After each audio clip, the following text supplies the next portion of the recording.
104 new cases of COVID-19 were confirmed on Thursday. The country's overall case count is now 47,776. The country's COVID-19 positivity rate now stands at 12.6%. The overall death toll is now 904.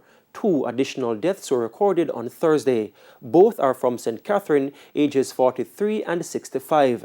In the meantime, 158 persons are hospitalized with the respiratory illness. 10 are critically ill. There are 22,766 active cases. The St. Mary Health Department has ramped up measures in a bid to prevent a possible dengue outbreak in the parish. It comes as over 30 temporary vector control workers were stretched thin across several communities. Acting Chief Public Health Inspector for St. Mary made the announcement recently. April, we had a premises index which was 13%, and there was a total of 86 communities that were fogged. And of these 86 communities that were fogged, 18 were deemed high risk. Remember, we have 30 high risk communities in the parish of St. Mary. The rehabilitation of the Shrewsbury Road in Portland and various roads in St. Anne has brought much joy to residents living in the districts. But while one problem has been resolved, residents of Binnings Lane in Shrewsbury have another concern. O'Shane Masters reports. A newly paved road in Barbridge, St. Anne, and in neighbouring communities such as Beechertown and Sturgetown a similar image. After years of crying for better roads, residents are now rejoicing. Their calls have been answered. We do appreciate the road, man. I mean, it was in very bad condition, and the fixing of it really allows us to really be happy in using it. I'm telling you the truth. Really do appreciate that. The roads were rehabilitated under the yearly debushing program.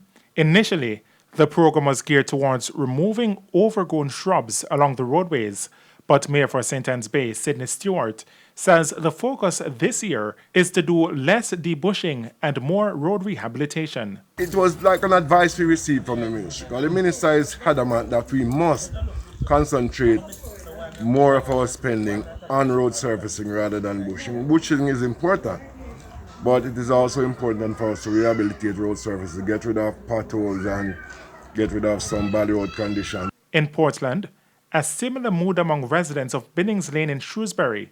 They claim for more than 30 years the road has been in a deplorable condition. Right about now, I feel kind of 100% in myself. It's like a years, pantapa years, me I look and nothing now go on. And when I look, I say finally, road done. It's like all the people them a jump for joy. Big people are jump for joy. Old people are jump for joy. Even the old one, them even pass off and still not see road. So we even give thanks and praise to the Creator and who will make it possible. The road was rehabilitated to the tune of $4.5 million. Now that the road is fixed, the residents are appealing for adequate electricity in their community. Right now, we'd like to adjust the lighting system now because whole heap of household around there, more than 10 household, families, young youth, and everybody want internet connection right now in the pandemic. So, light would have good for you right now. One of the reasons for that is that the equipment, the trucks and so on, they could not traverse the area because there was no bridge and the road was in a deplorable state. Now there's a bridge in place. The road has been rehabilitated. Discussions are ongoing with the Jamaica Public Service, right, at the local municipality level with the Member of Parliament with a view to see what line extension can be done to facilitate the installation of same. O'Shane Masters, TVJ News. And an elderly woman of Smith Lane in Kingston who was living in squalor has received well-needed assistance. Codian Barrett has her story. This was the living situation of 84-year-old Mavis Rule on Smith Lane. No flooring, no windows, and no security. On realizing her plight, residents from the community reached out to the Poor Relief Department. She was sleeping on the floor on a piece of sponge, exposed to all the elements, rat, roach, everything. Honestly, I never feel good. I never feel comfortable in myself to know that she was living like that. So, got the attention of my co-workers at the Poor Relief Department, and our Member of Parliament, Mr. Donovan Williams. When I came and saw the condition that she was living in, I said I had to do something. And so we contacted the Poor Relief Department, and along with the CDF, we found somewhere for her that is more conducive for dwelling. Within 3 days, Ms. Rule was moved to Rum Lane to a new home with secured entry, flooring, a new bed, fan and groceries. We got her a bed, a fan, groceries, and it's a start, you know. They'll do a good favor for me. Yes, me thank you very much. Nobody never told me.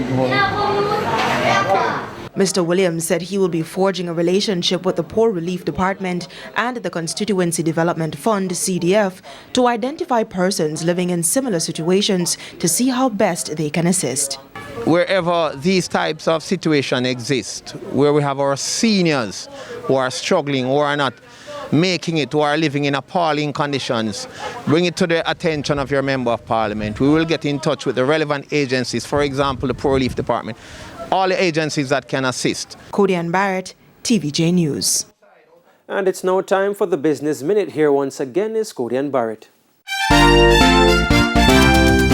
In business news, President of the Jamaica Coffee Exporters Association, Norman Grant, is urging the government to invest in the industry as part of the strategy to pivot the economy. He's predicting that by 2025, the specialty coffee industry globally will be valued at $83 billion. So if that happens, you know, we can expand the value of the Jamaican coffee industry to easily $100 million US.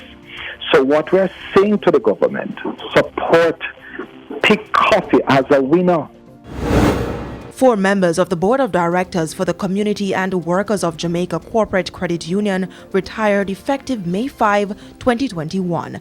The retired members are Condell Stevenson, Michael Dunn, Pauline Thompson, and Paulette Howell. Now serving in the capacity are Georgine Edwards, Raymond Hernandez, Susan Downey, and Pete Smith. The members retired by virtue of rotation and completion of their term of service as required by term limits stipulated in the credit union's rules. And coming this Sunday in the Business Review, we take a look at how one office supplier managed to create new opportunities despite COVID challenges. And that's it for the Business Minute. I'm Cody-Ann Barrett. To news overseas, the Nigerian army is investigating reports that the leader of Boko Haram has died by suicide.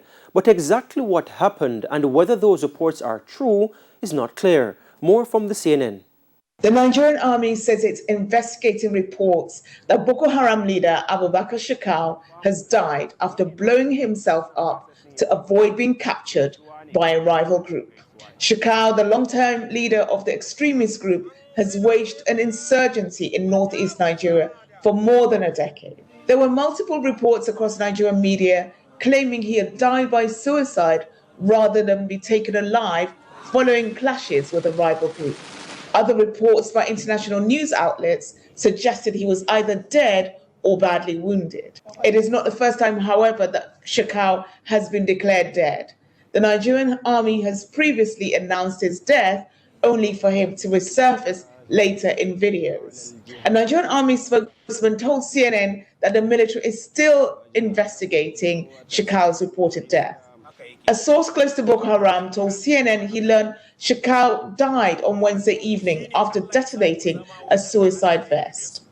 The source told CNN that Shekau was traced to his Sambisa forest hideout and asked to surrender and plead allegiance to a group known as Islamic State West Africa Province, or ISWAP.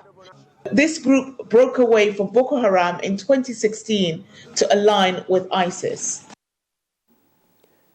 To news and sports, in just under 6 weeks, the Jamaica Premier League will return after a year and 3 months. At Thursday's virtual launch, it was announced that the league will kick off Saturday, June 26 and ends Sunday, September 26. Jerome Foster reports.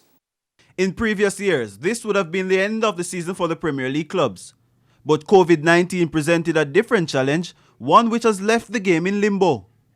So with approval given for close to 900 individuals to resume working, a truncated season is suffice to provide a national champion. The format will be firstly a round robin, a round robin, and following that, the teams will be ranked 1 through 12 based on points. That ranking will allow us to break the teams into 2 groups, top 6 and bottom 6. The top 2 teams after the regular season will go straight to the semi-finals, while teams 3 to 6 will go into a quarter-final playoff with the 2 winners determining the other 2 semi-finalists. The lower 6 will also play off in a round-robin format to decide their final rankings. Using this format, the bottom 6, what we have as the bottom grouping, there would be no further interest for them, right? In also adding extra game playing time for them, we wanted to add more interest for them to play off for their positioning. According to Sports Minister Olivia Babsy-Grange, a return of the sport is not just about football. This season alone, although shortened, the staging of the league is estimated to generate over 200 million Jamaican dollars in the economy. All players and clubs officials will be tested before and throughout the season, but Grange is advocating for all to be vaccinated. Some footballers have already been done. So it's an ongoing process, and the intention is to make sure everyone gets vaccinated. Although not decided as yet, all teams will be rewarded financially from start to finish. So they will get a subvention, a monthly subvention, and then they will also get prize money depending on their finish. And then they'll also, at the end of the season, when we tabulate up all the income and take away all the expenses, whatever surplus is left, we will also divide that up. We'll make a bonus payment at that time. Matches will be played as doubleheaders on Friday, Saturday and Sunday, with a free-to-air partner to be announced in the coming days. Jerome Foster, TVJ Sports. And that's the Midday News. I'm Giovanni Dennis. Join us at 7 for Primetime News. On behalf of the news, sports and production teams, have a good afternoon.